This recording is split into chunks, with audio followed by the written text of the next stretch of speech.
the first session, I say thank you. If you joined us during the first session, you would know that the session was amazing. We had a very beautiful conversation. And I tell you that this second session promises to be wonderful too. So you are in the right place. And because of the transition and the flow of the second session, it is quite different from what we did in the morning. In the morning, we talked about inclusion with a special highlight on children. And for this session, we're talking about inclusion at work. And I'm sure many of you would agree with me that this is a conversation that we all need to talk about, not just talk about, but also begin to learn about it and act towards it. So I'll give a run through breakdown of what we'll be doing during this conversation so that everyone knows and we can start already. We'll be starting with concept. We'll be starting with a conversation. We're just going to throw the floor open where you can chime in, give your contribution on what you think inclusion is, the concept of inclusion. It's going to be an open floor where you can talk about it. And then we have a very special guest in our midst. I think Yemi will do the honor of introducing him. His name is Manuel, but I'll stop there. He's an expert on inclusion, diversity, and leadership. He will be talking to us about the theme inclusion at work. Then afterwards, we'll go into contributions. Most preferably, we would have breakout rooms if we meet our target. And then we have music in between. And at the end of the session, please feel free to stay behind. We have music during this conversation. So we're starting now. Thank you, everyone that is coming in. I see you. Thank you so much. We hope to have more people join us in this conversation. We'll be starting with the first agenda of this session. What does inclusion mean to you? What is the idea and the concept of inclusion at work to you? But I want to just throw this open to everyone. If you have something to say, please feel free. But before we do that, I just want to give my own contribution to what I think inclusion means. I think inclusion is when I, as an individual, as a human being, can feel accepted in the society, when I can feel like I mean something to whatever is going on.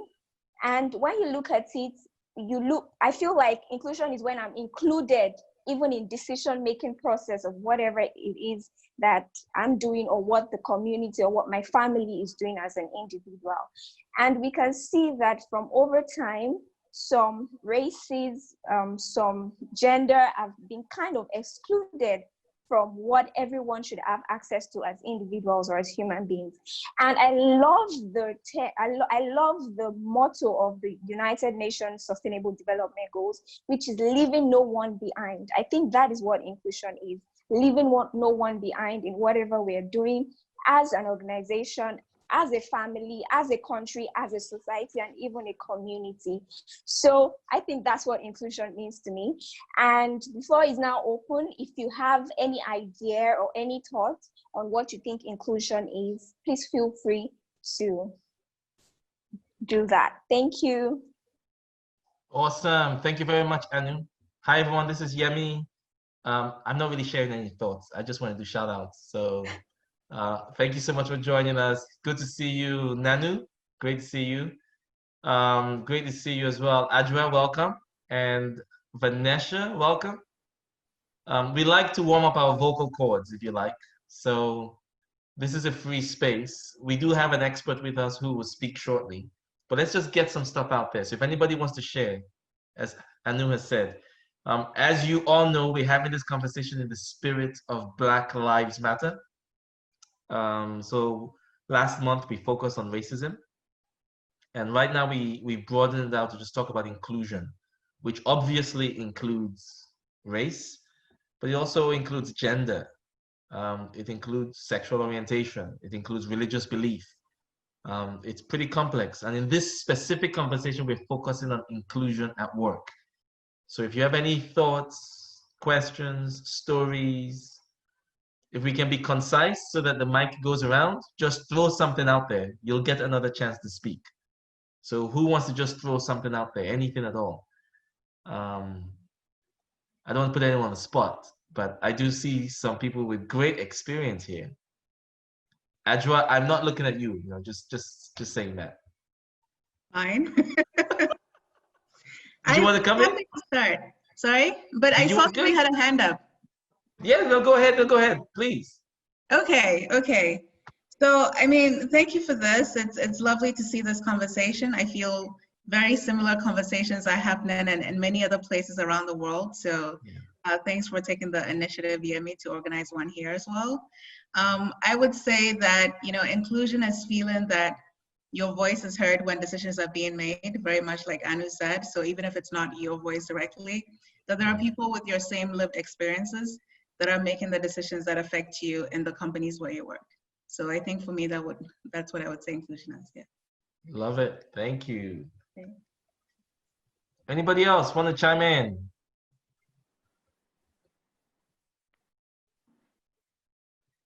Hi, everyone. Paul, please go on. I go right after you. Oh, okay. Thank you so much, Rodrigo, and good evening to evening in South Africa to everybody. Firstly, just to add on the categories that you mentioned, Yemi, for me as a young person, I think just being young and being included in the table and discussions in whichever forums and all is very important. And you see this, particularly you notice that you have in some countries and even in some organizations where you would be, for an example, talking about a strategy on youth, and you find that the people that are seated in the table or in the room are far beyond their years of youth, and you're talking about a strategy on youth or policy on youth or whatever the case may be. So just as a young person, to be included within the decision-making structures and all, for me, is very important. Awesome. Thank you, Paul. Thank you. Thank you. I just want to share my position because for 28 years, living in Brazil and a middle class, being white, I always felt included, but I was, as Yemi, I was raised by an amazing mother that always made me fight for equality. So I have always been raising the team that we needed to include everyone, no matter how wealthy, no matter their ethnicity, no matter where they were from in our programs, but I was in a privileged point. And for a little bit more than 1 year, I have been fighting to get included as an immigrant in Spain, in Europe. So it's funny how everything can change. Like the whole point I got all my life, and now I'm part of minority. I have many problems I never had before. And I believe we need to take that in mind, that in a global scale in the world, we always will be needing to be fighting for inclusion. Thank you, Rodrigo. Thank you. I see a comment in the chat. Inclusion is the feel of belonging or being an important member of a community, be it in my family, at work, in the society, in my country. That was from Yemi's mom. Thank you, Ma. Any other idea? Anybody else want to share on what the concept of inclusion means to you? Please feel free. It's a conversation. So I have a comment here. Can you hear me? Oh yes. Yeah, we can hear you. Go ahead, Luis. Yeah. So I'm just thinking about the word. Oh, it's Kwame. Sorry. Can you still hear me? Yes. Sorry. So I just noticed that people who talk about inclusion are usually those not in the power structure, right? And those who already have the power never talk about inclusion or hardly ever talk about it. And it's my sense that those who have the power will not voluntarily include, or at least the majority of them will not voluntarily, embrace the concept of inclusion. Some do actually, but if majority of them embraced it, we would not be here talking about inclusion. So my question to the forum is, do you actually take it?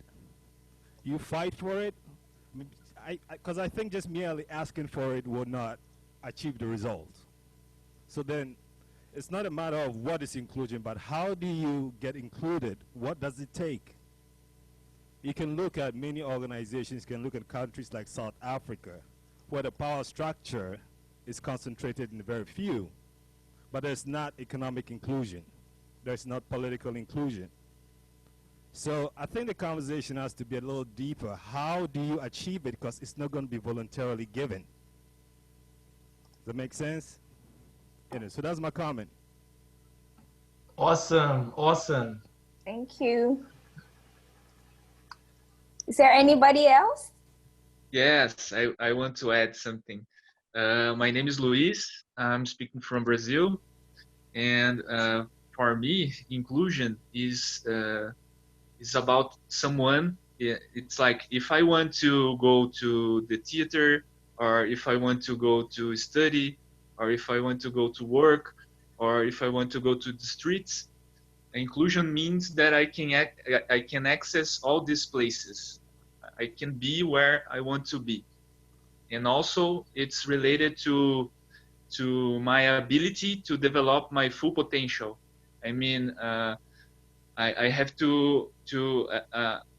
I should have opportunity to study, to work, and to do everything I want. I mean, to develop my full potential. So for me, inclusion is based on these two aspects: to be wherever I want to be, and to develop my full potential, to have the possibilities, to have the opportunities to develop my full potential. Beautiful. I like that. Yeah, I like that. Is there any other comments?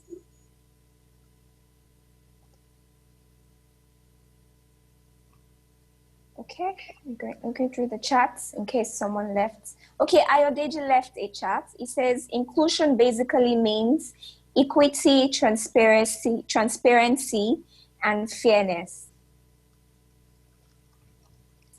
Wellington says if they don't give you a seat at the table, bring a folding chair. Wow. But why a folding chair? You're going to carry your chair and go back? All right, thank you so much. Oh, she says sure. Amazing. Is there any other comments or contribution before we move into the next segment? Come on, Yeah, people. Vanessa, sorry. So can I jump in? Yes, can I please. add something? Please. Yeah. Yes, please. So just a little something for myself. I think inclusion for me personally is about being curious. So about wanting to be open to understand differences and appreciate differences, because we don't all look the same, talk the same way, and have the same experiences in life, but we all have something to contribute and offer. So it's about being open and wanting to be curious effectively. Beautiful. Thank you. Thank you. All right. Anybody else? We'll be drawing the curtain on this segment soon. Can I just say something? Can you hear me? Please go ahead. Yes, please. Yeah, so I want to say that because the environment that I'm working in, so it's, I would say, higher education. I think the lack of inclusivity is not so obvious. Like, take me for example. I think one thing I constantly feel as Asian woman in the US is that it's kind of a race and gender that can be very easily ignored. So when you go to a conference, for example, for whatever reason, I think there's a lot of stereotype associated with a certain race and gender. And sometimes I feel it's not a very good combination, trying to gain a credential. So I can't say this is the biggest problem compared to many other serious issues that many other race and gender are dealing with, but this is my personal experience. Thank you. Thank you. If I may, Anu, I want to share that inclusion is really challenging because there's so many dimensions to it. And if you try to put yourselves in the foot of the majority, very often they ask, are we going to lose our identity just because we're going to be inclusive? And it almost, there's almost a feeling of, is this a choice we have to make? Do we have to lose us to be more inclusive? And I would say at the workplace, that can also be challenging. At the workplace, there's often a sense of, we have a culture. Do you fit with our culture? Which sounds fine. But the question is, how do you apply such a philosophy in a way that's inclusive? Because the concept of a team or an organization having a culture makes sense. But then, is that now going to be a wall that excludes people? How does one navigate that at work or at school? So I would say it's really challenging, and you can see how very good people might even struggle with some of these concepts.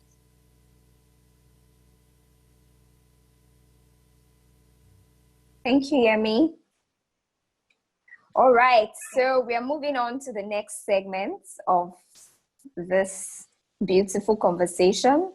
But I'm not feeling the energy. I don't know why. Is it because of the topic? We're usually not like this. Okay, there's music, guys. So can we free up? Can we do a thumbs up, please? Can we all feel the energy, please? Thank you. Thank you. Show me some love. Thank you. Thank you so much. Thank you. All right, so we're moving on to the next segment. I'm excited. I have my notepad already. I'm ready to learn from him. So we're moving on to the expert opinion on the focus inclusion at work. So Yemi, would you please do the honor of introducing our guest speaker, and thank you. All right. First, a shout out. Welcome, Sophie. So good to see you. So such good people here, and there are more coming. I've seen messages, people are coming. We've just done, as you all know, and Sophie, for your benefit, we've all shared a little bit. We'll get the mic again. But right now, we'd like to invite, frankly, the incomparable Manuel Wachter. Manuel is a diversity and inclusion expert, helps organizations to get it right and teams to get it right. He has the benefit of looking like he's from the majority.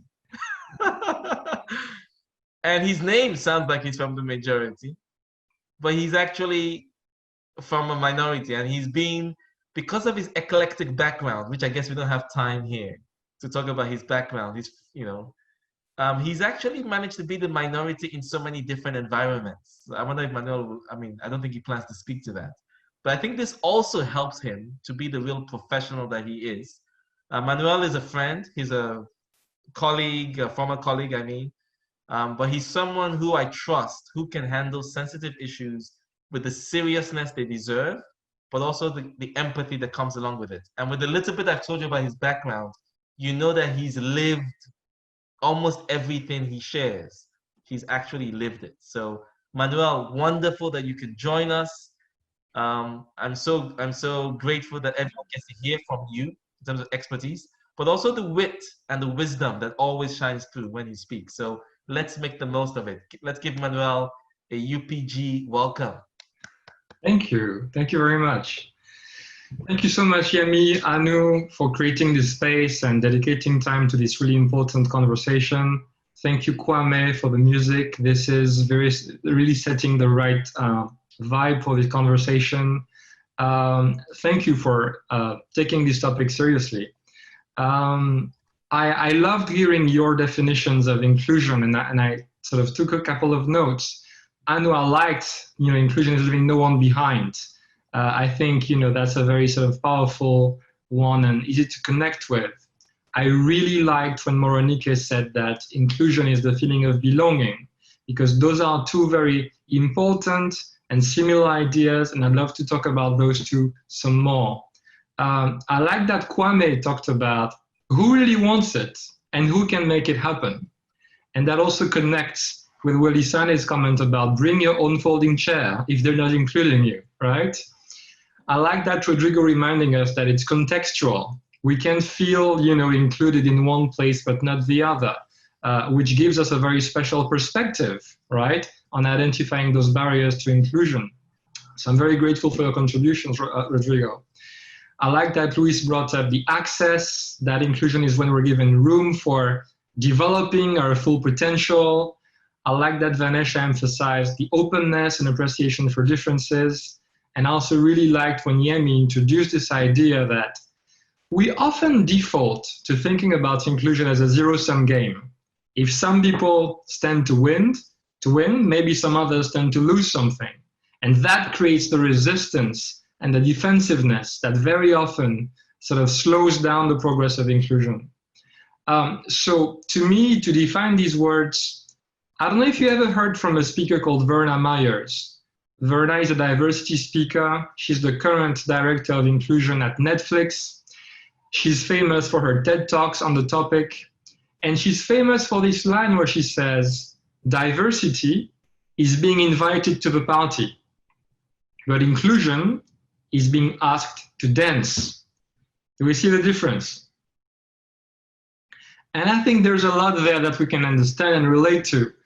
But I also often say to her, Verna, if I invite you to a party at my place and I play French Caribbean music, which is where I'm from, I play Zouk music, you might find it fun for a song or two, maybe not for the whole party. Whereas if beforehand, we sit together and we compose a playlist together and you put some of your favorite music in it, chances are it will not feel like you're coming to my party. It will feel like it's our party. And so since you have this vested interest in making the party a success and everybody having a good time, if you see something going wrong during the party, you will not look for me and ask permission to fix it. If you have that vested interest in the party being a success, our party, you will just go ahead and fix it because you will feel legitimate where you are. You will feel empowered, authorized to challenge things that are not going well. And I think that is really that feeling of shared belonging. So if I were to go back on those three words, diversity, inclusion, belonging, I would say diversity, of course, is really important, but it's not sufficient because sometimes there can be diversity without inclusion.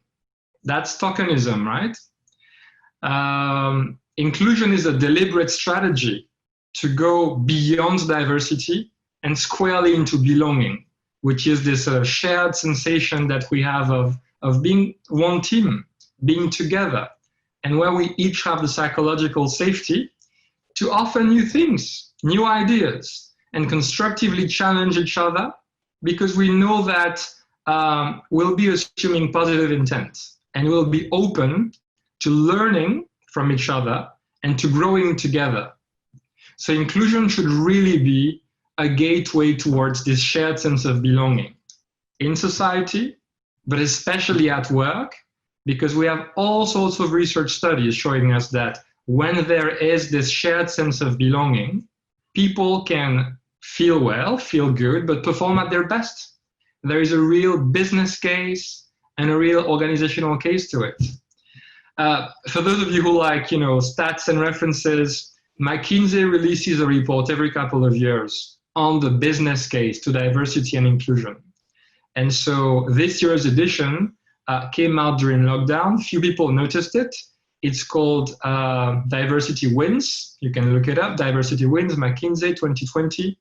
And it's really interesting to see how they studied a pool of 1,000 companies in 15 different countries. And they're trying to measure, what good are diversity and inclusion by comparing the diversity of those companies and the financial performance. And so what do they find? If you take these 1,000 companies and you divide them up in 4 quartiles, right? The companies in the top quartile for diversity on executive teams, that is to say with the most diverse people on executive teams. And they define that in terms of gender and in terms of ethnic minorities. So companies in the top quartile for gender diversity outperform the industry median of profitability by 25%, right? 25% likelier to be more profitable than industry median. If you now look at companies that are diverse ethnically, the top quartile for ethnic diversity, they are 36% likelier to outperform the industry median. So I know this might sound a little bit technical, but if you'd like to get into the detail of this, Diversity Wins, McKinsey 2020, it has been measured on 5 continents, 1,000 companies consistently, that diversity in all its aspects, gender and ethnicity being the most determining factors, benefits directly to the profitability of companies, right? So sometimes we feel that inclusion is important. We're not always sure how to demonstrate it. Well, you know, the numbers are out. It's been measured. It is there. In terms of our experience of inclusion at work, you know, the instances of very obvious, egregious discrimination, racist incidents, sexist incidents, those are a minority compared to all the other situations where it's more subtle things, right? It's micro behaviors, it's microaggressions. All the times where, because you look different, people ask you, oh, where are you from? And you say you're from the country. They say, no, where are you really from? Right? They say, oh my, you're so articulate. You speak such good English. Or maybe they'll try to touch your hair, not thinking about asking for permission beforehand, right? Or if you're LGBT, the fact that people around you joke, oh, that stuff is so gay, not realizing the impact. In all those examples I gave, the intent is often very innocent. We think it's, you know, office banter, we're just being friendly, you know, we don't believe that these comments might have a negative impact on people. But the thing with microaggressions is that it's not about the intent, it's always about the impact. Remember, if a drop of water falls on the floor, it's a non-event. But the regular drip drop of water always falling on the same spot eventually creates a hole in the ground. And we see it, we think it's there for all to see, but somehow only minorities seem to notice the hole. The majority group doesn't always realize it because we don't, you know, when you are part of the majority, you don't have to think about these things. If you are in a white majority place, you don't have to think about race, ever. You don't even think it's a factor in your life. But if you are not white in a white majority context, you have to think about it every day in how you come across, how you present yourself, because you want to fit, because you're trying to fight some of those stereotypes, right, that might characterize people who look different as maybe coming across as less professional. So I just wanted to sort of share a few words about microaggressions because they have a very measurable impact on minorities, right? This is what the research starts calling, in the case of race, the racial load. People carry a special extra load when they have to think about race, when they have no choice than to think about race, when they have to undergo microaggressions. And when the microaggressions happen, they feel compelled to make the person who made the comment feel good, because you don't want to appear like an angry black person, you don't want to be seen as playing the race card. So you have to dedicate a significant share of your mental energy to those questions that others might never, ever think about in their lifetime. What's the impact? The research shows an impact on mental health. isolation, anger, and if it goes on for long enough, anxiety, depression. If it goes on for over 12 years, the research says, a higher prevalence of cardiovascular disease and cancer, right? And this is not just an impact on the individual, because if the organization is not able to fully leverage the talent, brain, experience, competence of their minority employees, it's a lose-lose situation. So I'll say no more about it for now, but let's remember there is a measurable and measured business case, and it is in everyone's interest to create an environment where we can all bring our A game. We can all bring our best self to work. Wow. Wow. I don't want you to stop, man. I don't want you to stop. I don't want you to stop. That's just amazing. That's just amazing. Oh, wow. I don't know what you guys thought. Man. Yeah, I just want to keep him playing. Can we just keep press play? I mean, maybe we can do some reactions. Manny, that was awesome. Thank you. I mean, I've heard how eloquent and thoughtful you are, but every single time you share, it's really powerful. So thank you. Microaggression has always been a challenging thing for me, but the way you've communicated it and articulated it today, I get it. Yeah. Wow. Yes. So thank you. I want to add something that really touched me, Manuel, when you said that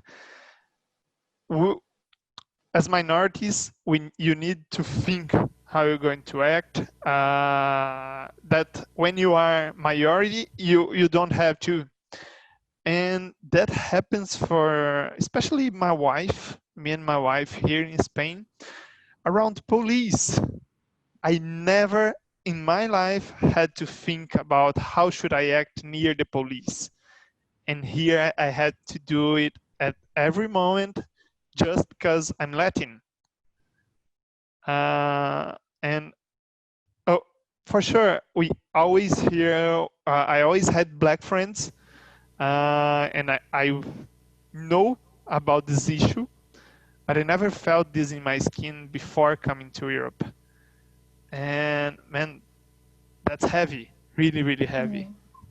Thank you. Thank you for sharing this, Rodrigo. And I think it's really important to understand that when we go through the world, whether it be in the street or at work as minorities, because we are always trying to navigate and preempt microaggressions, we are in a state of hypervigilance, right? We tend to take stock of the environment, we tend to be more observant, and we're always developing resilient strategies if those aggressions do happen. And that does something very specific to the brain. When we are anticipate an attack, an aggression, right? This puts our brain in fight or flight mode. It actually activates the amygdala, the hypothalamus, the hippocampus, and that generates stress hormones in the body, right? Just by virtue of being hypervigilant and having to maybe preempt and anticipate aggressions. So the reason why these situations at work, right, or in the street actually end up in affecting our health is because whenever we are put in those place of having to be hypervigilant, having to develop the strategies, our body generates more cortisol, more adrenaline, more noradrenaline. And all these stress hormones over time are what make us sick. So can I chime in real quick? Do we have time for a quick comment? Yes, please. Yeah, so I'm very happy, Manuel, about what you talked about, especially the fact that we have to carry an extra burden, mental burden as black people. But I always like to not feel like a victim, because I think we have to commend ourselves as black people, how we have survived in spite of all this. We have to go to work and work with people who may sometimes be hostile. Not everybody. Most people are not. But even if there are 2 out of 10 hostile people in your environment, that puts you on high alert. So I think we should all feel proud about, how we have been able to survive this through the centuries, and we're going to continue to survive. And through all this, I believe we are much resilient than people think we are. And we're going to continue to be resilient. And as the old saying says, what doesn't break you can only make you stronger. So many, many other people, cultures cannot go through what we've been through and still function normally. You can see it even with the cops today in the US. A lot of them are seeking counseling because the stress of the Black Lives Matter movement is getting to them. And this has been just a few weeks. And we have to tolerate this for years and years. So I'm really glad that you touched on that topic.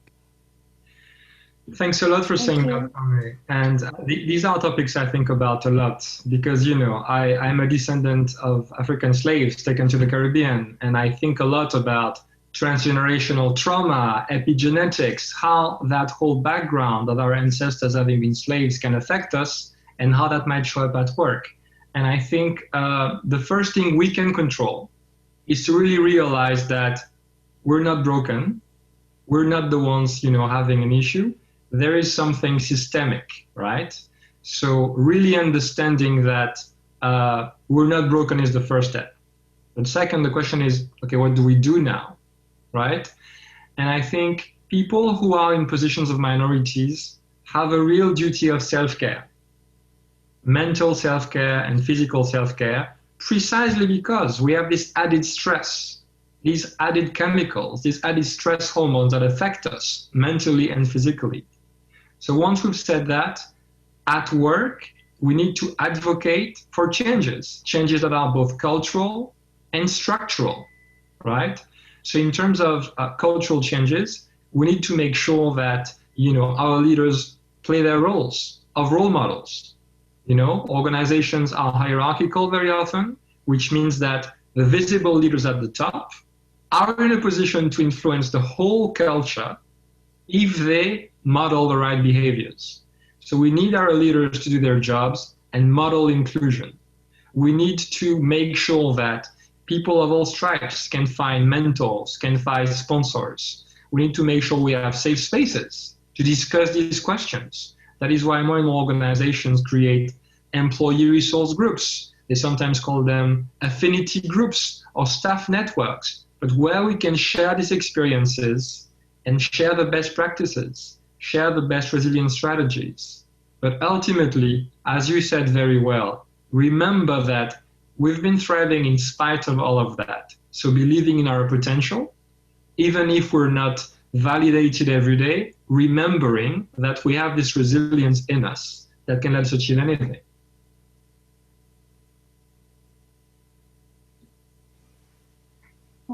Thank you, Manuel. I'm still in detail, but I just want to reiterate something that Manuel said, just in case we missed it. He said that microaggression is not about intent, it is about impact. And if we remove the word microaggression, let's put in hostility, let's put in being rude, let's put in being abusive. It's not about the intent, it's about the impact of what you're doing. So that got to me, and I just felt like I needed to share. So is there any other person that wants to Yes, give a comment? I would like to say something. Thank you. Please go ahead. Okay, thank you very much. It's very, very unfortunate that the situation the world finds itself today has been with us for a very long time. And when we think about civilization, it's very surprising that even as of today, many of us do not seem to be civilized. Because I believe that if we have been reading history, we know how this issue of inclusion, the issue of racism, the issue of sex discrimination, gender discrimination started. If you have read the Bible, it had always been war, hatred. So if for over 2,000 years, we are still having this problem. Then I'm beginning to think that there is problem with what is called civilization, because civilization is you growing with experience and time to improve your well-being. Now, I believe that in making a change, we all have to educate ourselves. And the most important thing is education right from home, education in school, for our children to be able to live in a world of diversities, for our children to be able to understand that nobody has a choice. God made you who you are, and you don't have any choice about that. And we must learn right from home and school that we need to respect each other. When Manuel was talking about government, it is very, very crucial for us as citizens, global citizens, to find a way of questioning our governments. If you look at governments today, it's as if they are in a cult. Look at what happened during COVID-19. All of them made us to stay home. All of them were giving us harassment. All of them were giving us fear that could kill people. So if we now find that the people who are in government, they are not suitable, then we have to find a way of making sure that we hire or we elect suitable people who will be role model, as Manuel said. It's important that we must live happily together. We cannot continue like this. It's very frustrating. It's absurd that even at this age, you find a situation where we still be discriminating against color. Who can change one's color? God made you the way you are. What if God had decided to make some people having color of a zebra? Are we going to be running away from them? So we have to understand there are certain things nobody can do anything about. And I think the government themselves also have a big fault of actually perpetuating all this evil all over the world. Because I know if government can stand in a good state, there will be improvement. I don't even know why people should be called black and white.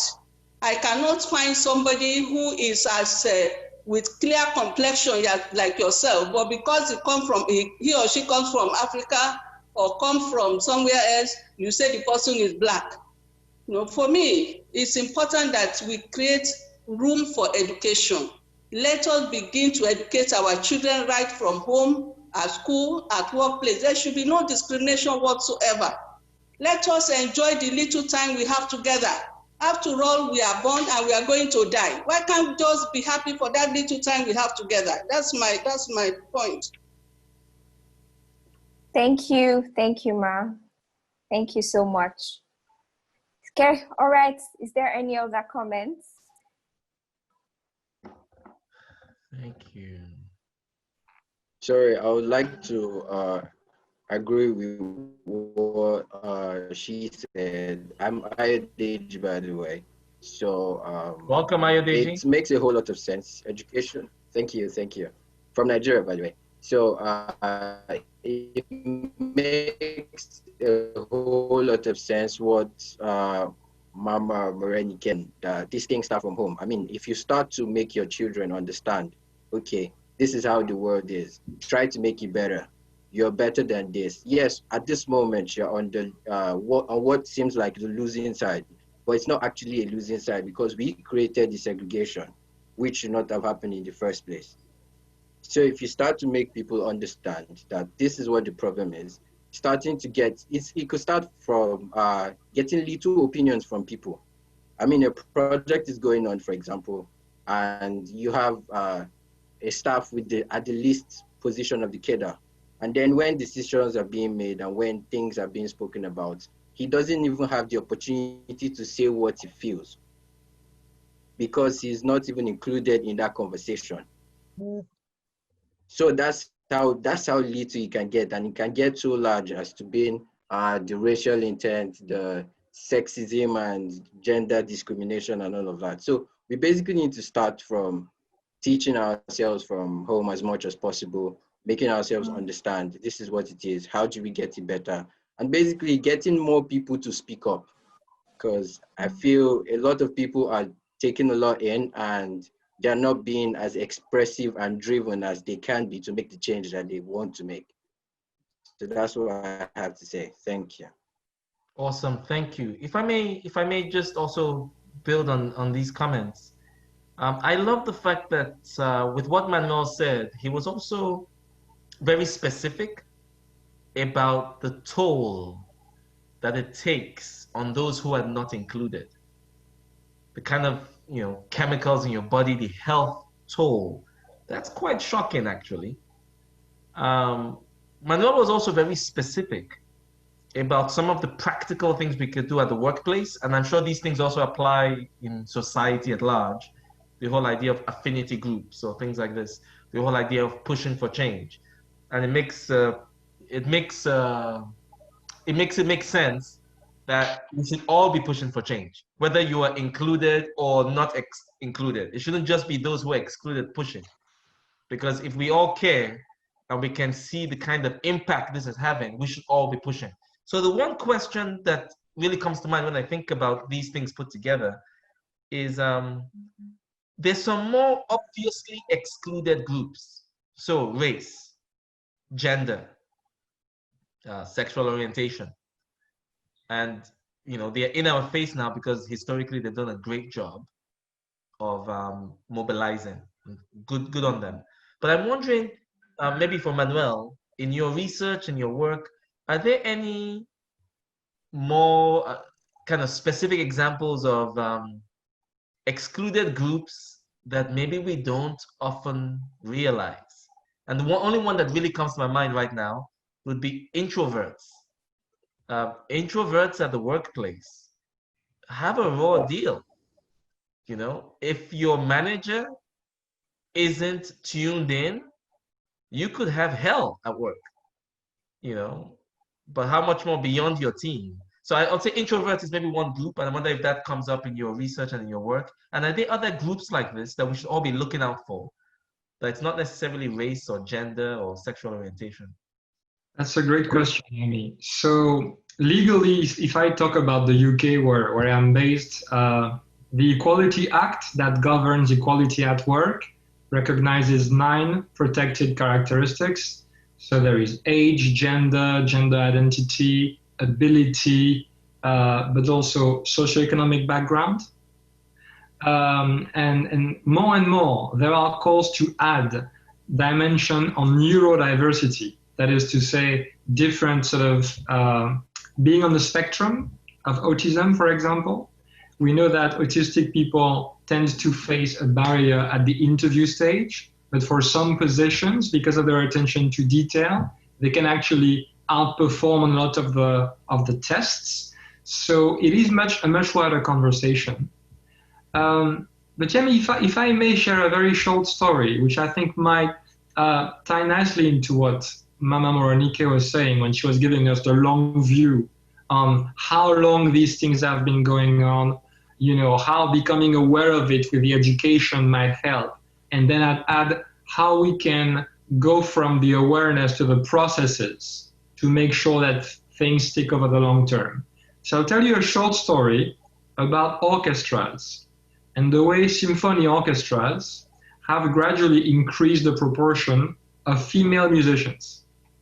So up until the 80s, most symphony orchestras hardly had any women, right? A very good case study is the Boston Symphony Orchestra, where researchers from Harvard near Boston wanted to understand why it was that female players were not included in the orchestra, seemed to fail the auditions. So they went to speak to the director of the orchestra, and they asked him very explicitly, "Sir, are you sexist?" What do you think he said? No, of course not. Of course not. I'm a liberal, I'm progressive, I'm a I've gender. got many friends who are women. Yes. He said the issue is not here. We hire on talent, whether you're male, female, black, white, blue, purple, we hire on talent. The issue is in the pipeline. So go speak to music schools and ask them why it is that when they send us female candidates, they're not the best ones. And still today, 30 years later, we still hear about the pipeline argument, right? So the researchers said, okay, can we please watch the way you run your auditions and maybe suggest a few interventions to see if they make a difference? And he accepted. So if you track the percentage of female candidates making it to the second round of auditioning, right? Of all the female candidates, how many move on to the next step? Before any intervention, that was just 3% of the female candidates. Wow. Intervention number one, they put a black screen before the jury auditioning the candidates so that they cannot see who is playing. All they can do is focus on the quality of the interpretation. So when they started using the black screen, the proportion of women making it to the next stage went from 3% to 15%. Oh my God. Oh right? my God. Everybody was very surprised. And then one researcher said, wait a minute, those candidates have to go play their piece on stage. So they walk on a wooden podium. So surely the noise made by their shoes on that wood in the ears of orchestra conductors and directors let them make pretty accurate guesses about the gender of who is behind that black screen.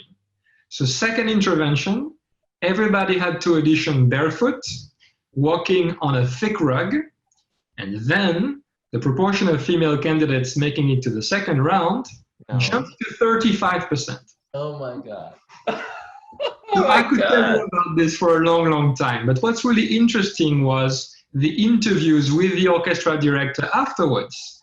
And he said, well, when I think about it carefully, it's true that when I was growing up in my education, all the great geniuses of music they told me about, the great composers, the great interpreters, they were men. So maybe when I see a male candidate, I'm likelier to think, maybe he's the next Beethoven or the next Mozart or the next whoever. But because at the time he had 0 female reference points, he was less likely to think like that when he saw a female candidate. So now, why do I share this story? He had the education, so he had that awareness. But if we said to him, from tomorrow on, be good, be fair, be inclusive, there might be a change of behavior for a couple of days, but I think the minute life would happen, the minute he would be on a deadline, he would be stressed, he would be jet lagged, he would have an argument with his partner in the morning, he would default back to doing what his guts tell him. And so that's why changing the process, introducing the black screens, the thick rug, is what helped orchestras over a 30-year period go from 96% of male musicians on average in the US to 70% on average. It's not yet 50-50, but for the first time in history, there's now 30% of women, and the progress is continuous. And I'm sharing this because what we can do in the workplace is try to identify what are the equivalents of the black screens and the thick rugs. In HR, in recruitment, the black screen experiment inspired anonymous CVs with a lot of measurable successes. So we need the education, we need the awareness, but we also need to make the structural changes to make sure the awareness sticks over time. That's true. Amazing stuff, man. Really powerful story. That's going to stay with me, and I'm so happy it's recorded. So thank you. Really amazing. Thank you. Anu? Oh, yeah, sorry, I was just digesting, taking in all that Manuel said. And it makes me want to ask a question for an employer. So let's turn the table. As an employer, how do you define like you said, having black screens and, putting that intervention of black screen and a thick rug? How? We know this is inclusion. We've talked about belonging, but how do we begin to take action? Like you said, Manuel, you said that after 3-4 days, it's like you go back to your default. So how do you begin to take action in that direction? So, what I would offer there is that we need to work on the culture, which is the awareness, the education, the training, sort of showing the data. But the work on the structure, changing those processes, is really what helps you on the long term. So we need to debias talent management processes. The way we do recruitment, succession planning, performance appraisal. I mean, I could give you many examples there. A couple of years ago, researchers from Northwestern University did an experiment with law firms, right? They gave a memo to 22 partners from different law firms.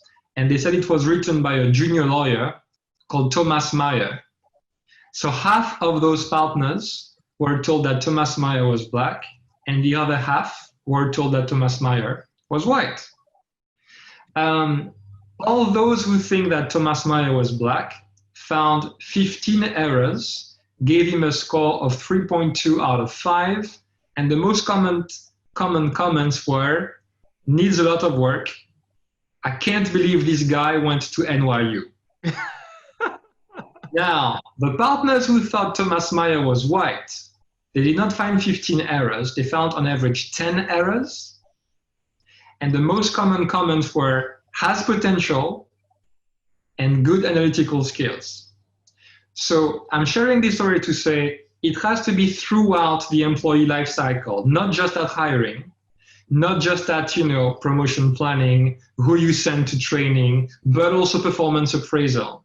It has to remain a constant sort of focus throughout the life cycle of the employee. And so structural things we can do is to monitor the data, looking at gaps out there, pay gaps, promotion gaps, training gaps across different demographics, across genders, across racial lines, across different abilities. So what I'm saying is gathering the data, that's the first step. The second step is to promote transparency on the data, because the minute the data gets out, it keeps people accountable, right?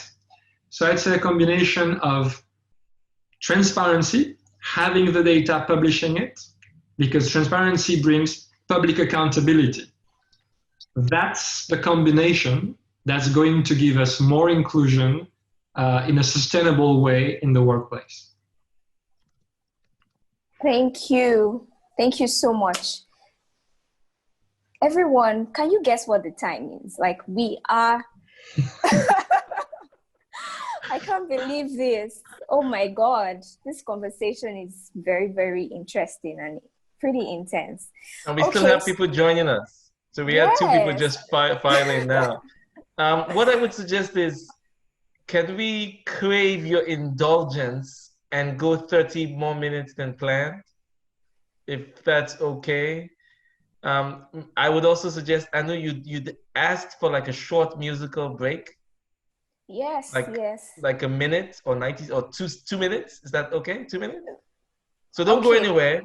I think if we can have some music to just help us digest what we've heard, reflect, then we come back to an open floor.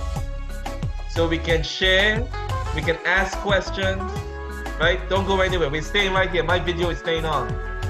But I think we all need to breathe and just reflect on what we've heard. Welcome, Amalola. Welcome, Israel.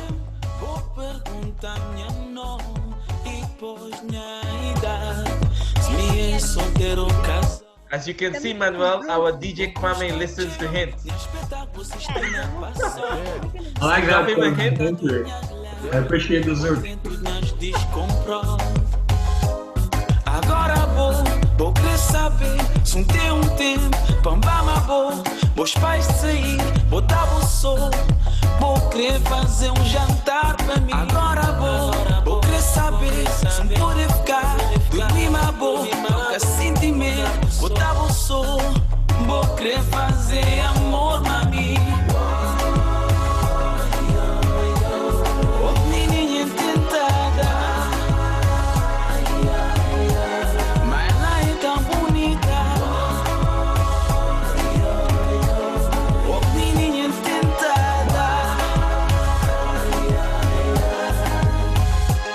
Quando entrar, tô sentando relaxar e vou pôr aquela música como pra cantar. Começar a sentir coisa tá mudar. Eu tirando nos roupa quando começar.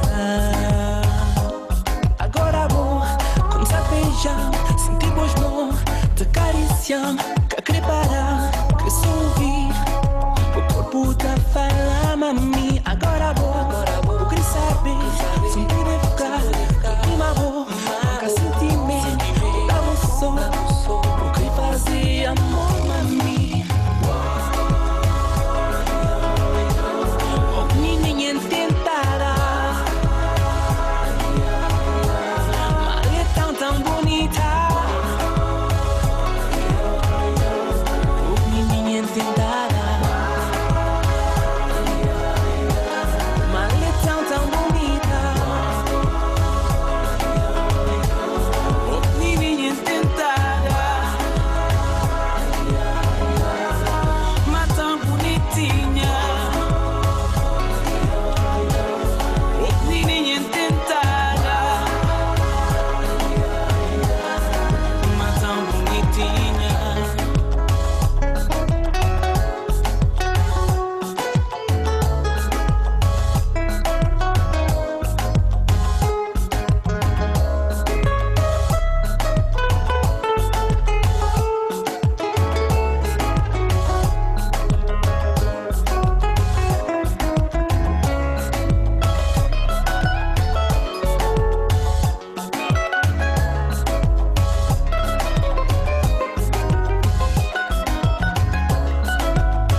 Awesome. I like the way it ends.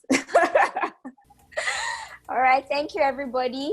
So we are still talking about inclusion at work.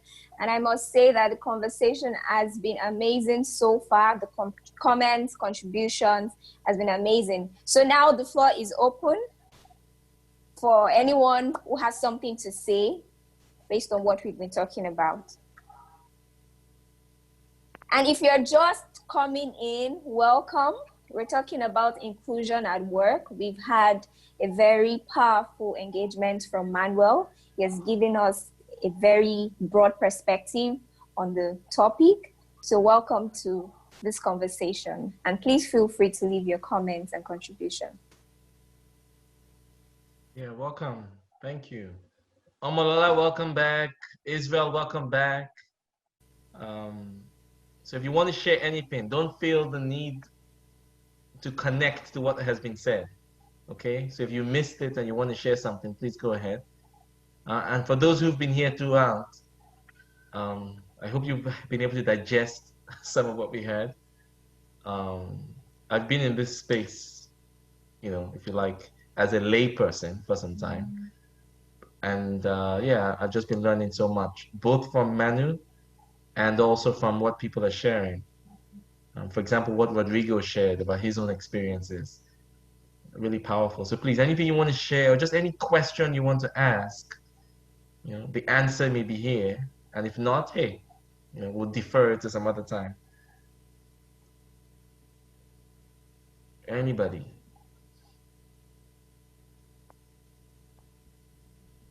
Juliana, I saw you nodding when Rodrigo was speaking about his experiences. And Juliana is also, if you like, a majority who's a minority now.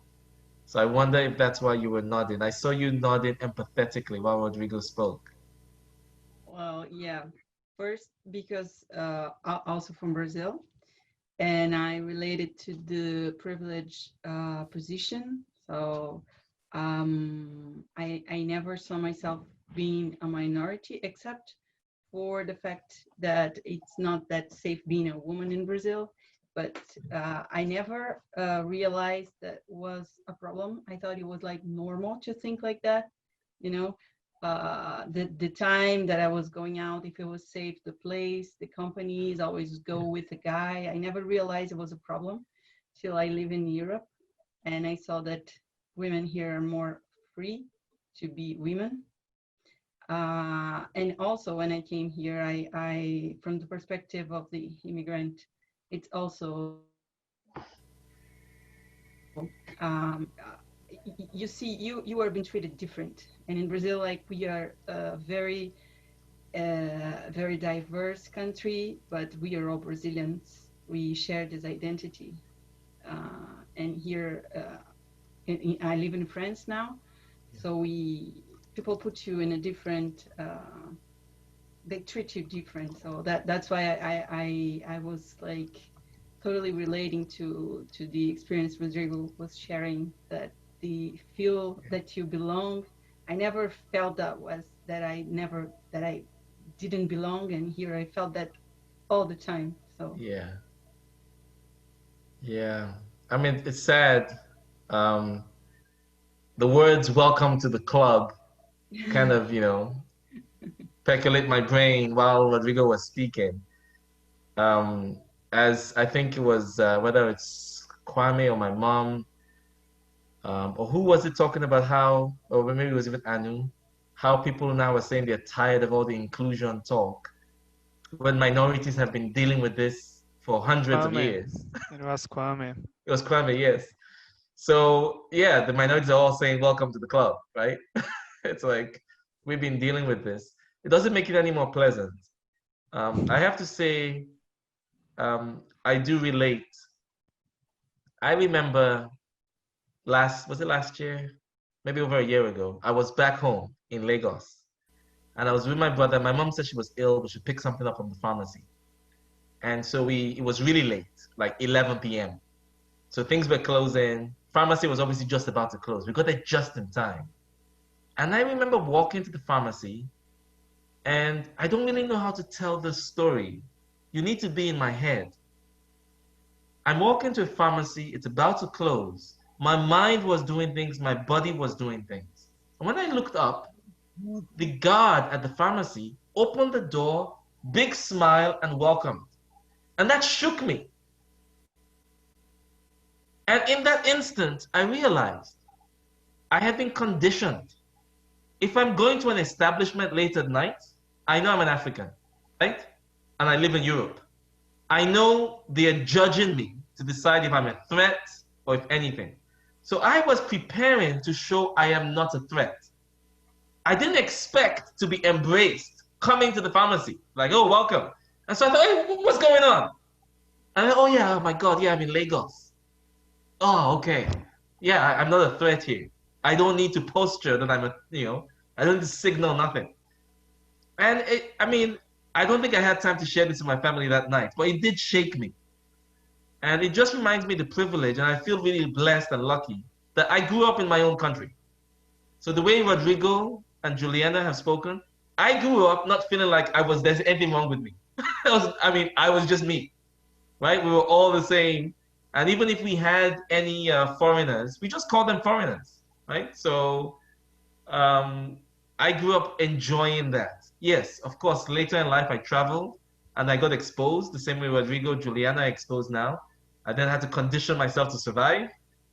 But you realize it's tough. And I have to say, I think I am coping with it better because all the conditioning it's very different. For example, the experience of some of the African Americans. If you grow up in that environment all your life, it's really hard to convince yourself there's nothing wrong with you. Right? You have to make that effort. For me, I remember there was nothing wrong with me. I grew up where I was normal. In fact, my first experience in an international community was in an international school where not only was I in set 1 in mathematics and French, I was top of the heap with all these countries there, I was also elected president. There was absolutely nothing wrong with me. I felt fine. So if I had to change my behavior, it wasn't because there was something wrong with me. It's because you were ignorant and I have to help you so you don't make mistakes that might hurt me. That made life easier. But you think about people who don't have that luxury, who grew up from day one thinking because your name is Mohammed, something is wrong with you. Who grew up thinking because of the color of your skin or the way your hair is, something is wrong with you. That is a mammoth task to overcome.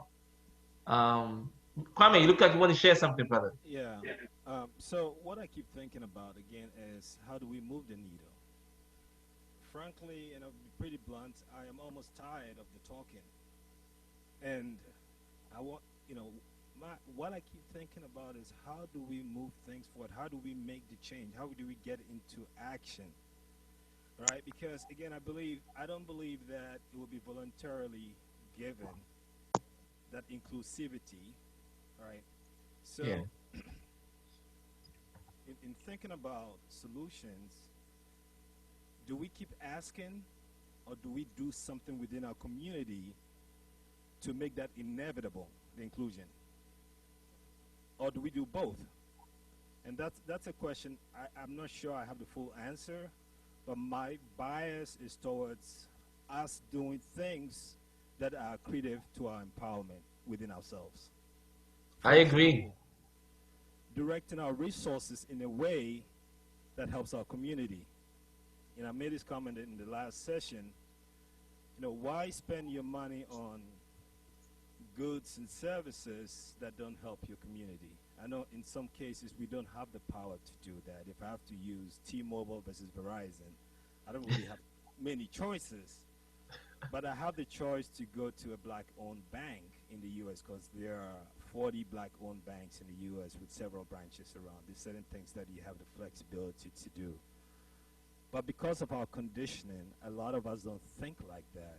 I talked to some of my own educated friends, and they've never even considered going to bank with a black-owned bank. So if we have to do things in our own community, then you have to think about your daily actions, what you do, and you have to question it. You have to start questioning it and starting to modify your daily behavior. So when you extrapolate that behavior, you know that it's accretive to our collective empowerment. I agree with you, Kwame. And I think we've got lots of practical ideas, and I'm sure more will come. But for those who want to be part of taking action, curating action, pushing action, I would say let's do it. Right? Let's pick something that we know we can champion. And maybe we can even pick some things where, hey, this is a good idea that everybody can do, and we just let everybody know that they can do it.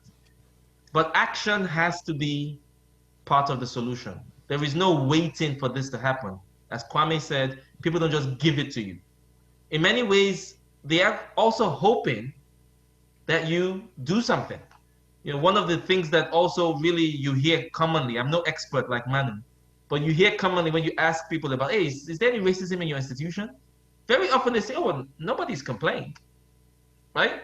It's like, so in many ways, they do want to hear that somebody's made a complaint. And beyond the complaint, you can also lead the action. We can lead the action. I think we should. I want to end by saying, I think the world remembers that it wasn't only people of African origin who protested against apartheid, right?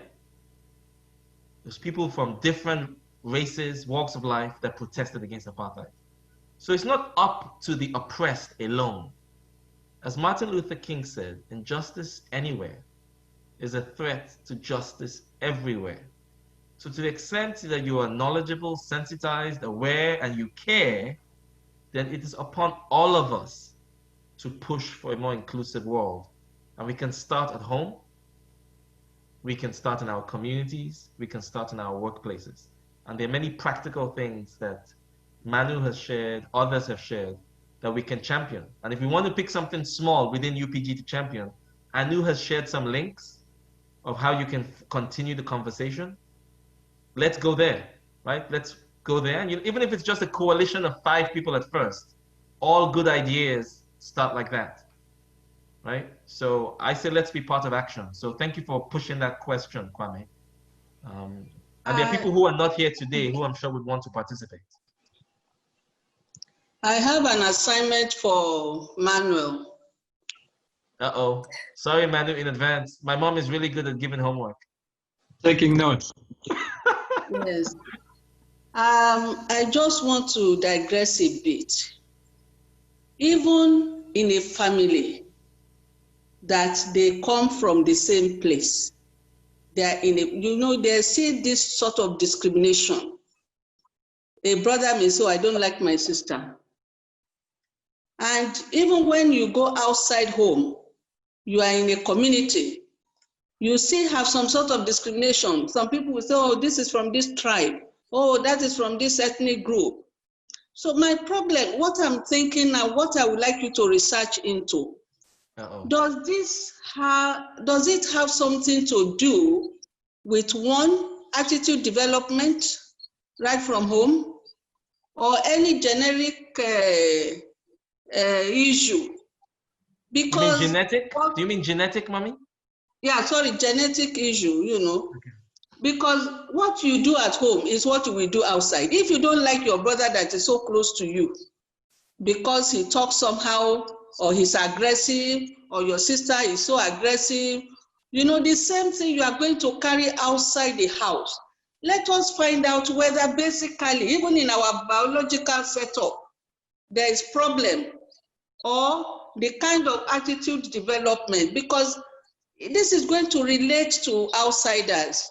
I was just, having a sort of brainwave that, this problem of racial discrimination, sexual discrimination, gender discrimination, and so on, must have a root. Where is the root? Manuel, that is what I want you to find out. Where is the root? Mommy, that's a PhD dissertation right there. But hey, no biggie. Manuel has broad shoulders.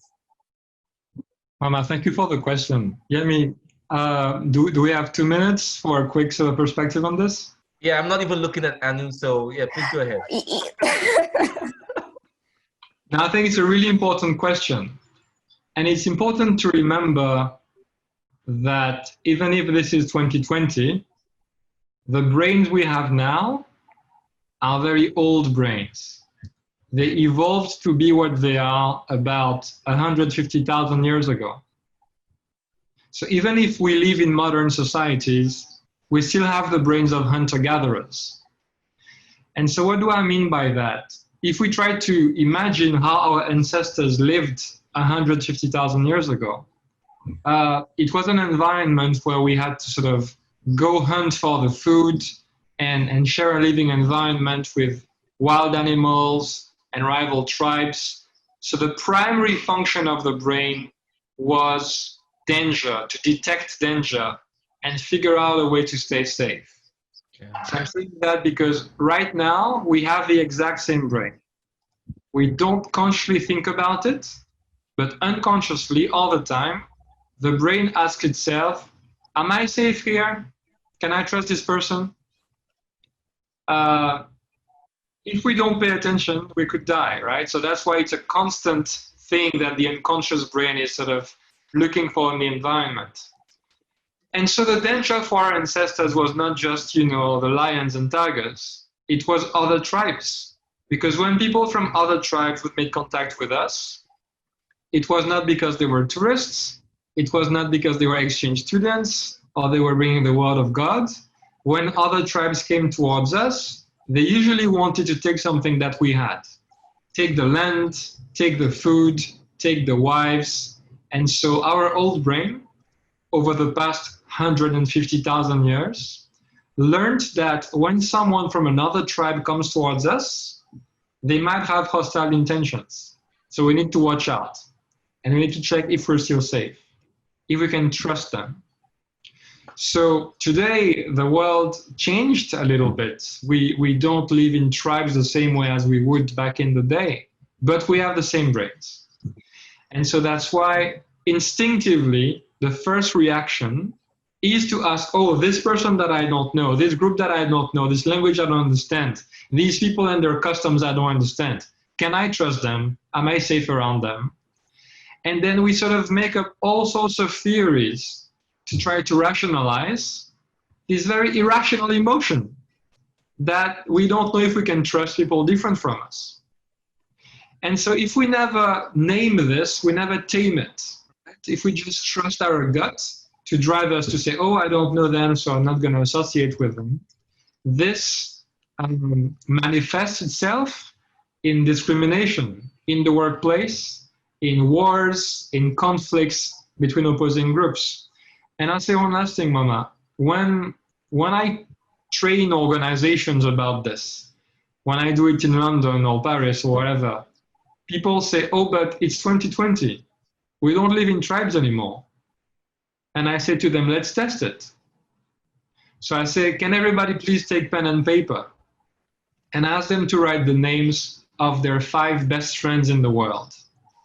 And then there are 5 colleagues that they feel the closest to, the kind of colleagues they see outside the office, that they invite to their child's, baptism, that they talk about career changes with, maybe. Then ask them to write the name of the street they live in, the name of their partner, and then ask them to tell me what they notice in the list. So usually nothing, but research psychologists were able to measure that when people do that, for about 20% of people, there's no pattern. The list is very diverse. But for 80% of us, at least half the names on that list give us a very clear profile. People with a similar socioeconomic background, similar religious background, similar education level, and also very often similar ethnic background. And that is what psychologists call our in-group, which is the kind of people that we usually associate ourselves with. It's the modern equivalent of the tribe. And so that's why if I give someone a job interview, I may have never met them before, but if they tick the boxes of who is in my in-group, I will feel safer around them. I may not be consciously aware of it, but my gut will tell me, feel good about this guy, feel good about this lady. And so that is how people perpetuate this separation of groups based on who we can identify with and who we feel safe around. And so how do we fight it? Because it's so ingrained in our guts and in our brain. Well, we have to know it, we have to name it in order to tame it. And once we've named it, we have to work on the processes at the workplace level and the societal level to try to remove, all the barriers and try to embed inclusivity and belonging in the structure of the groups we're a part of. Wow. Amazing, man. This video is going to get shared, people. This video is going to get shared. This should be essential watching for anybody who joins the community. Thank you so much. Thank you, Manuel. So thank you everyone for staying with us. We are running out of time, so we need to bring this conversation to a close. But before then, we will take briefly UPG community updates, and Manu will please share his closing thoughts with us. And then please, would like you to stay for some music. I'm sure if you've been with us from the beginning, you would agree with me that you need to get off the eat. So please stay briefly with us for the music. So Manu, please kindly share your closing thoughts with us. My closing thoughts. What I'd like to share is that inclusion progresses when we manage to not make it maybe a separate topic that companies think once a year. Like a lot of companies think of gender equality every 8th of March. They think about race every Black History Month. They think about LGBT inclusion every Pride Week in June. But that is not how we change the daily experience of the people primarily affected by those differences. So my closing thoughts would be, we need to figure out a way to embed inclusivity, to embed this search for shared belonging in everything we do. I think we need to realize that good leadership by nature has to be inclusive leadership. So that needs to become a thing where you train leaders in business schools, in university, in training programs at work. But I will end with that. Because visible leaders, have a disproportionate influence on the groups they're a part of, because people look up to them, people want to be promoted, want a good appraisal. We need to make sure that our leaders are inclusive leaders and they can become role models of inclusivity. I think that deserves a standing ovation from me. Yes. Thank you. Thank you. Thank you. Thank you. Thank you so much. Wow. I enjoyed the conversation. Like Paul said, the subject itself is overwhelming. But thank you for breaking it down, and thank you for answering our questions. And thank you everyone for staying till this time. We'll be going to the community updates, membership team. Yeah, and thank you everyone for your questions and comments and what you shared. A lot of you chose to be vulnerable in this space. Yeah. You know, and the comments and the questions also allowed Manu to extract more wisdom to share. So I really think it's been a team sport here. Thank you so much, everyone. Let's keep the UPG community updates tight. I think people want to get to the music because even I need to unwind a little bit. So I'm hoping DJ Kwame has something to help me, get back in the groove. All right, community updates. All right, so I'm gonna keep it short and sweet. So the next updates goes out to all the champions who joined us today. Just want to keep in mind that the next community call is next week, the 21st of July. So please join us to find out, we'll be going through the updates in more details. And yeah, so join us, and the great private brainstorming sessions that we offer to our champions, the slots are still open for this month. So I'll post everything in the chat, and let's keep the conversation going. If you're not part of the UPG family, please join us. You can join as a member for free. So that is always good. So yeah, I'll post everything in the chat. So thank you. And the private brainstorming he mentioned, for those who are champions, once a month we block off some time. If you have any issue at all, you can get a private brainstorming. It can be professional, it can be personal. It doesn't have to be UPG related, right? We can't do this for everybody in the world, but we can do it for champions. So there's still some slots this month. Sign up. If it's something confidential, we treat it confidential, no issues. But please, whatever you're facing, don't fight alone, okay? You have family here. So use up the private brainstorming slots. Who's next, Anu? Sure. COVID. I got stuff. COVID-19 action team. Patient? Yes, can you hear me? Can you hear me well? Can. Yeah. Thanks for the time for me to give some updates. So as many of you know, it's a COVID-19 Action Hub.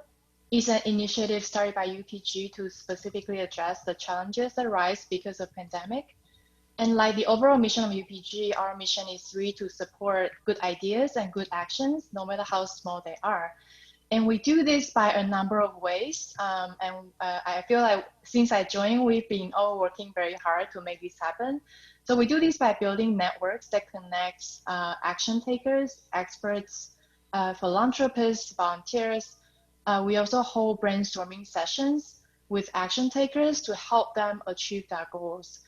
And another important thing that we put a lot of effort in is to share accurate knowledge about the pandemic. So as you know, there's a lot of misinformation about this pandemic that's causing a lot of confusion. So we try to curate and publish health guidelines from trustworthy sources like the WHO, not the American president, for example.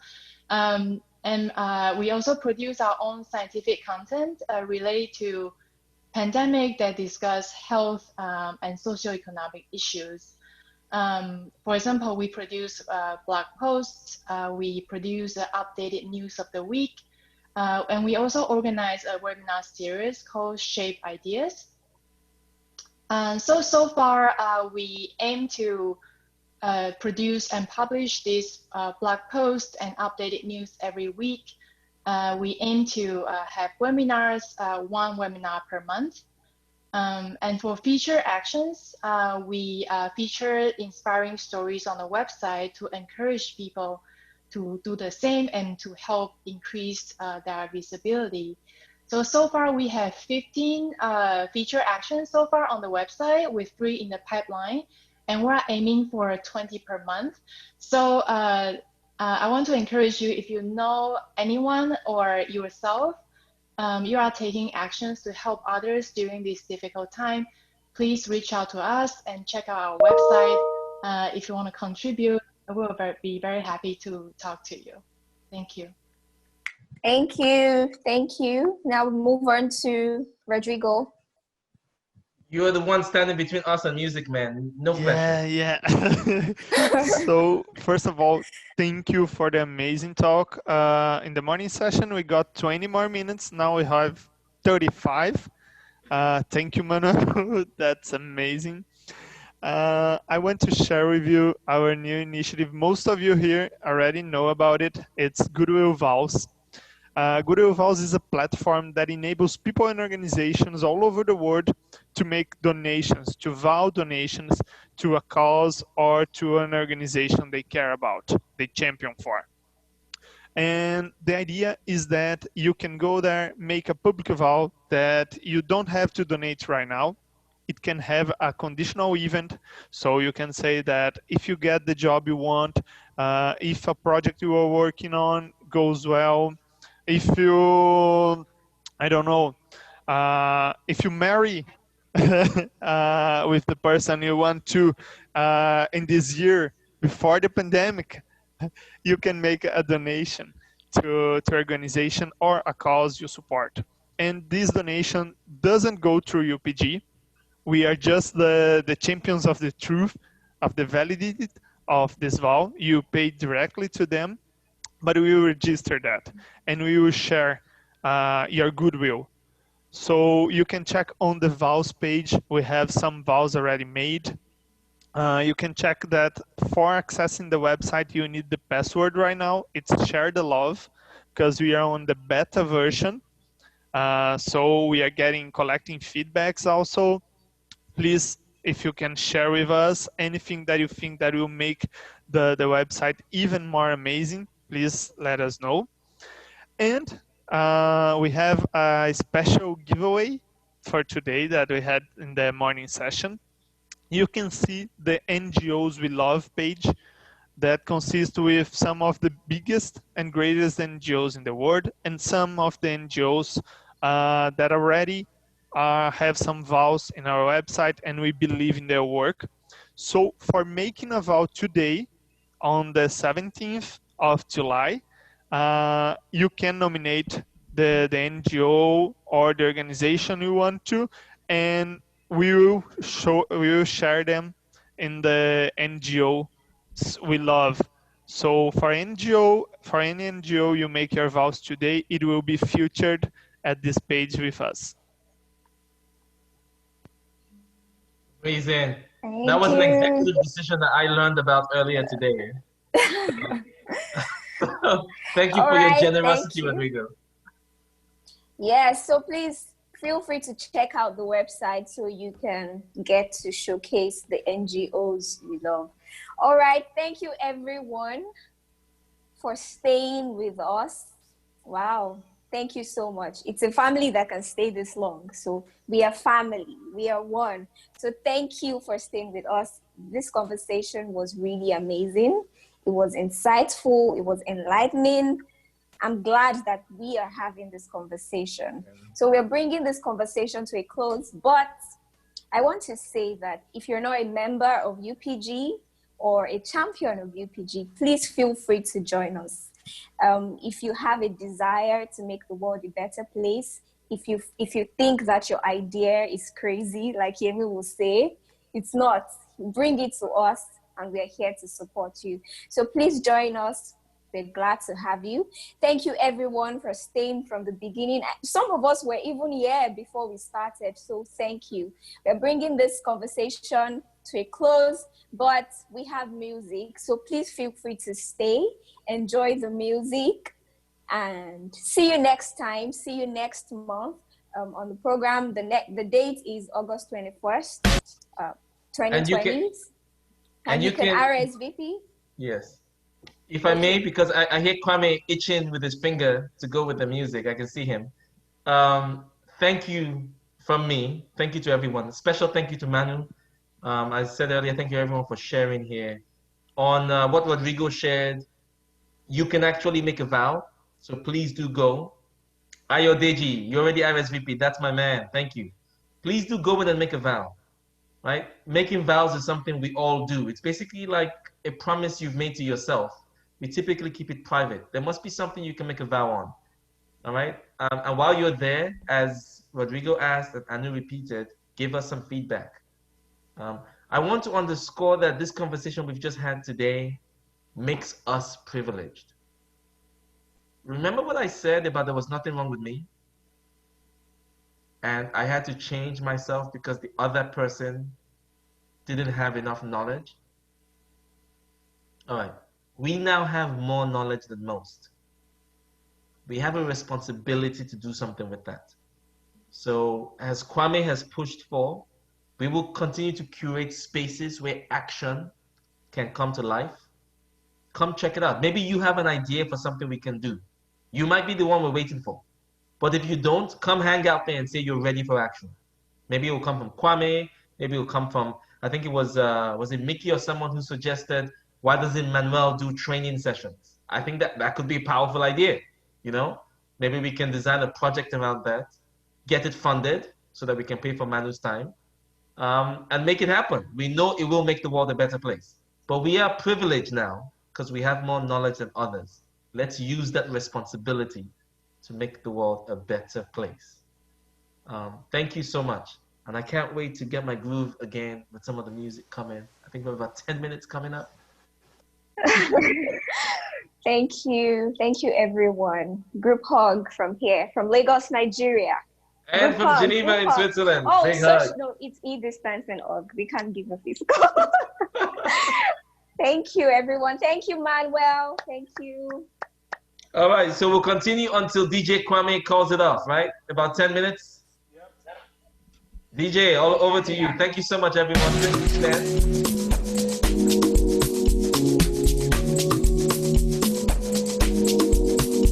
Please feel free to dance.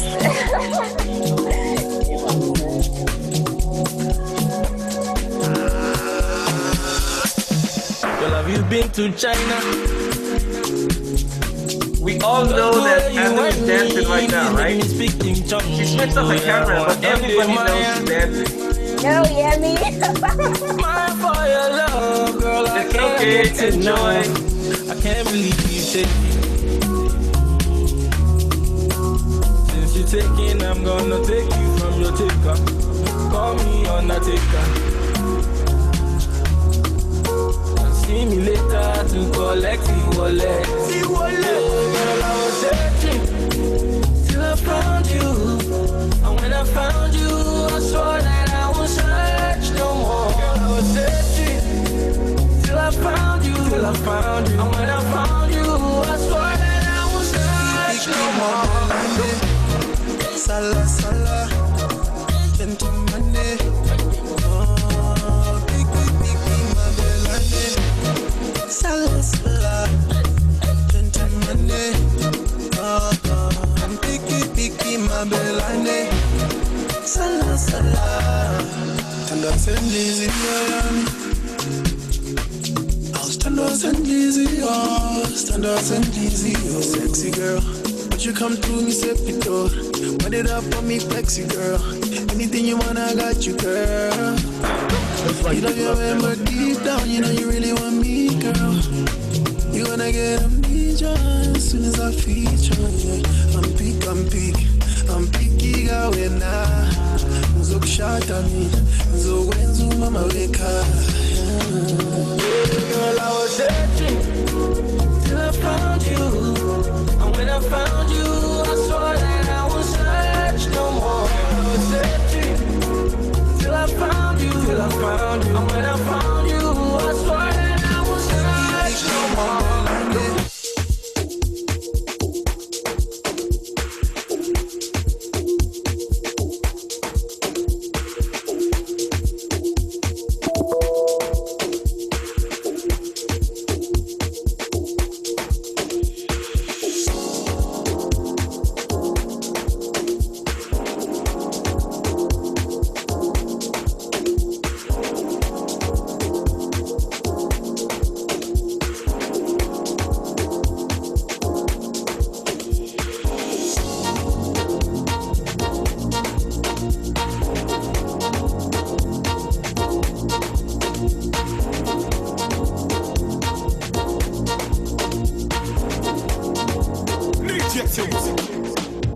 Look at me, baby. Look at your love. You know I'm all yours. Oh, you come to me. Oh, quit acting shady. I know you need my loving. You know it's all yours. You should come and take it. Oh, well, I like the way you move and you shake it, baby. I feel like you make the day, make it go me body. In the day, in the night, in the matter. In the rain, in the sun, in the weather. I feel like the way you move and you shake it, baby. And I like to make the day, make it go me body. In the day, in the night, in the matter. But the truth of the matter is I can't let you go. I don't wanna live without you. I don't wanna live without you. I just wanna be around you. I just wanna be around you. I don't wanna live without you. I can't help myself without you. Can't be without you.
Make it the money, say me unique out. This so me body day, we must enter one nick out. I don't want know anything we go make you kill my chick out. You know she say I'm for real, but you are real. I'm galada, watch it down, oh no no no no, watch it down, I'm galada, mongolo watch it down, oh no no no no, watch it down.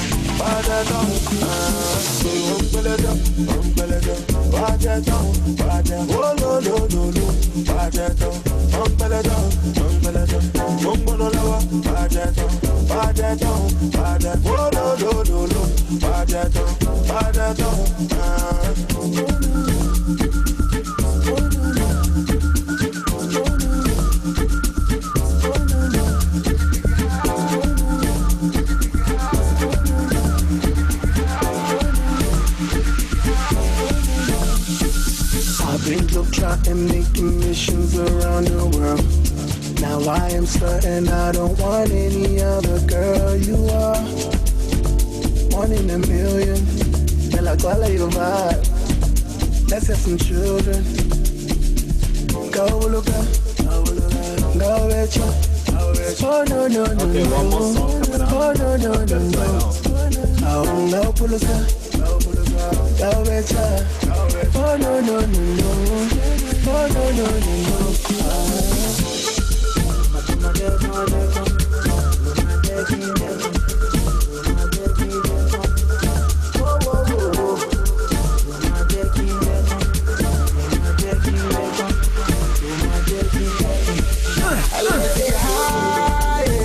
How about we elevate?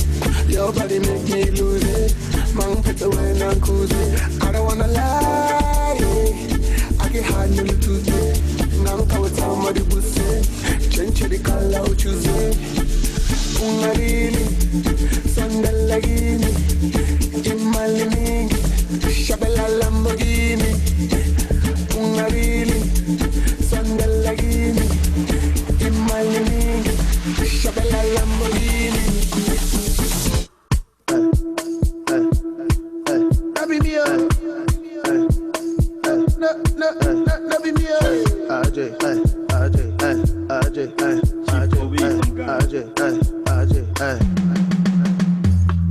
Kweku, W, move like say they dance shaku. Oda you, Isabitu, move like say they kukubanku. Kweku, W, move like say they dance shaku. Oda you, Isabitu, move like say they kukubanku.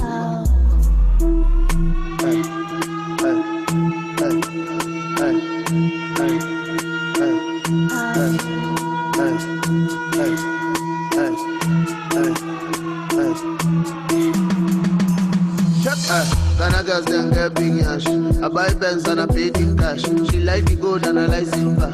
She own my heart and I can leave her.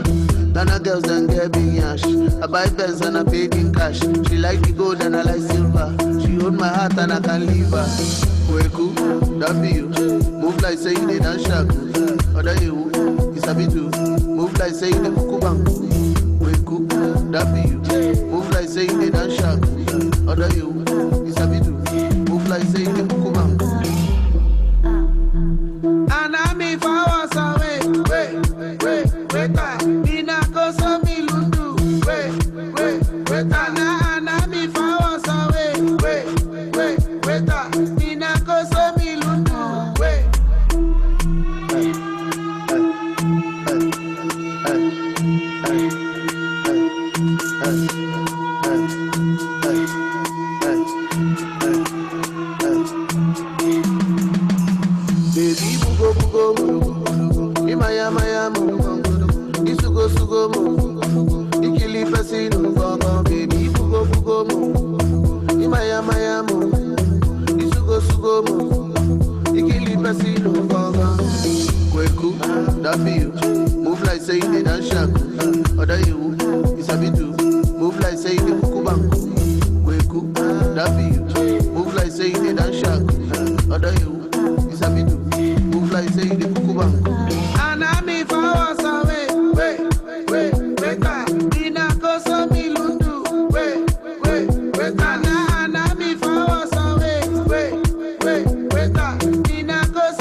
shack. Other you, is a bit too. Move like say the kukubanku. That be you. Move like say the dance shack. Other you, is a bit too. Move like say the kukubanku. Kitoko Sounds. All right, thank you guys. I know you there. Thank you so much, man. Amazing. Mwah. Mwah, mwah, mwah. That's good.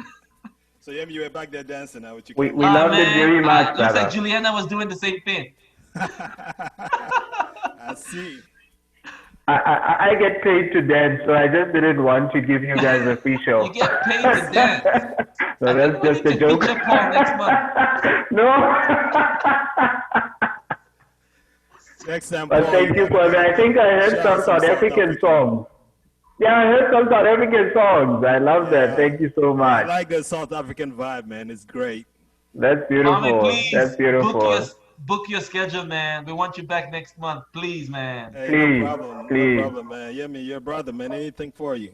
Mwah. Thank you so much. Thank you so much.